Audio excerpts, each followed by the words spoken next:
Okay, good evening. This is John Bushka. Today I went to a rally, a Save Asylum rally briefly late this afternoon at the Capitol Triangle, which the point of which was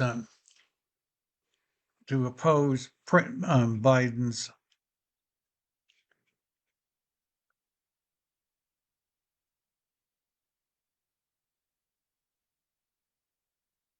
Biden's order recently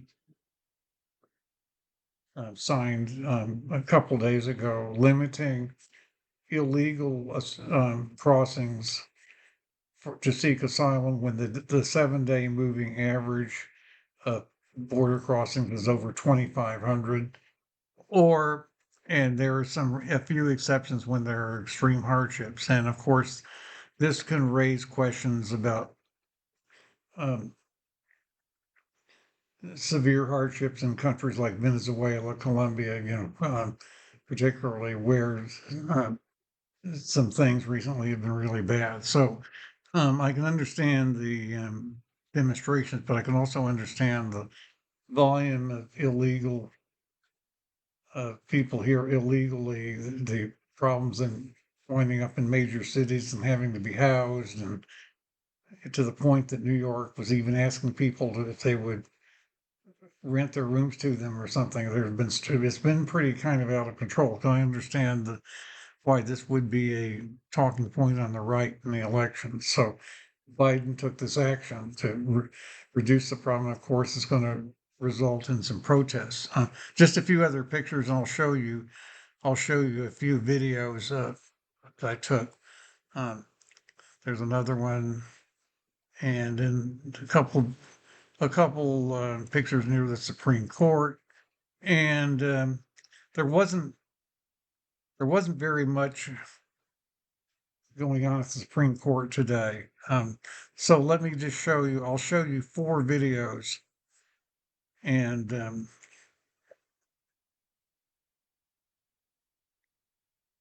Eso no es humano. Así que quiero decirles a ustedes que this one's in nuestros Spanish. colegas aquí van a seguir peleando The con same person that ustedes. talks in English. This one's actually in Spanish. The first one. Tenga una orden ejecutiva que en verdad responde a la necesidad del inmigrante, que da permisos de trabajos y mantiene a las familias juntas. El presidente tiene una oportunidad en este momento. Él puede ser el presidente que une y mantiene las familias juntas, o puede ser el presidente dividor, que divide a familias. Él tiene una oportunidad en este momento para decir: yo voy a hacer lo que el otro no hace. Yo voy a vivir con los valores de la humanidad de la gente. Yo voy a ser el presidente que, sin reforma migratoria por este Congreso, yo por autoridad ejecutiva voy a darle la habilidad que tengan permisos de trabajo. Nosotros no pararemos de trabajar hasta que esos permisos de trabajo se logren.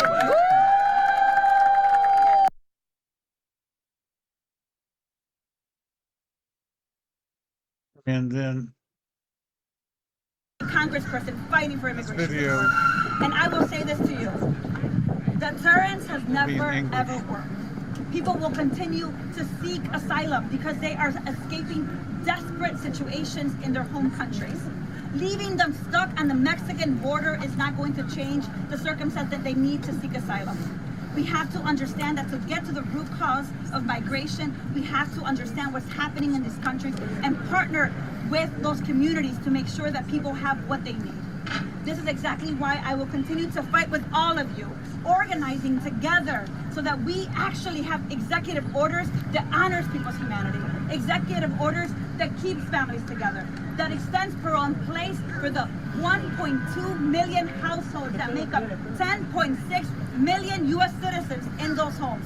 That is what we're going to continue to fight for. And we will not stop fighting for it until it becomes true, because we know that when we organize, we will win. Thank you. Yeah.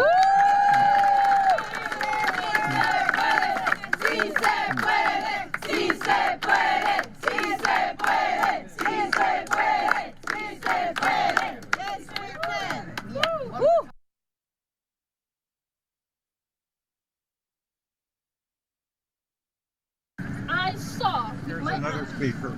the reality the families that we are closing our doors on. I don't. Today, I'll give the and names. every day, I bring their I'll give the voices names of all the here speakers in in the this notes, but I so don't that know they which can know speaker is their lives which matter. one. The executive order that we had today is heartbreaking. It is painful. It will cause people dying every single second. We say not in our names. And we continue to stand on behalf of those families, of those children, little boys and little girls we see begging, crying, asking, pleading for safety and protection. As I stand before you, I am trembling that our government continues to use the same barbaric policies. We dealt 1 year ago this last month, Title 42. We dealt with MPP. We dealt with Midori. And unfortunately, our president today has coupled all of those barbaric, painful policies into one. And we continue to push back. We continue to say no because we believe together we are stronger. We believe from the border to Capitol Hill, from Capitol Hill to the White House, we can and must do and be better. We are looking into the future, and this cannot be the way moving forward. This cannot be the new reality. This cannot be the new protocol. This cannot be the new politics that prioritize politics over lives. And now I'll play Razón por qué hago lo que hago. the first speaker. Una mujer This inmigrante first que ha speaker, esforzado this mucho actually para que sus preceded hijos the puedan salir other adelante y la razón por session. que This yo is hoy with a soy different camera, the congresista en Sony este ZV país. camera. Mire, estamos She's speaking in enfrentándonos en este Spanish for momento about a en minute un here. desplazamiento global de inmigrantes. Una cantidad sin precedente de personas que están obligados a abandonar sus hogares. No solamente en Venezuela, no solamente en Ecuador, sino que en China, en Haití, en todo el mundo.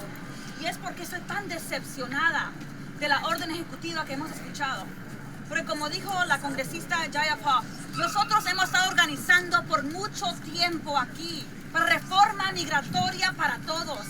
Hemos trabajado día y noche para asegurarnos que las familias donde el esposo, la esposa, el hijo, el papá todavía está indocumentado, finalmente tenga papeles, finalmente pueda tener la habilidad de vivir en este país donde han contribuido tanto legalmente.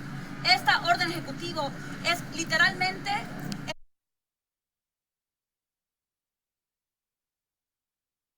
Okay, I'll just make a couple of other comments about this. Back in 2016, I considered hosting an asylum seeker, a gay asylum seeker, for some number of months, and both sides kind of waffled on this. There were some meetings I wanted to have that we never had, and there was some miscommunication, and it wasn't clear that they always wanted it.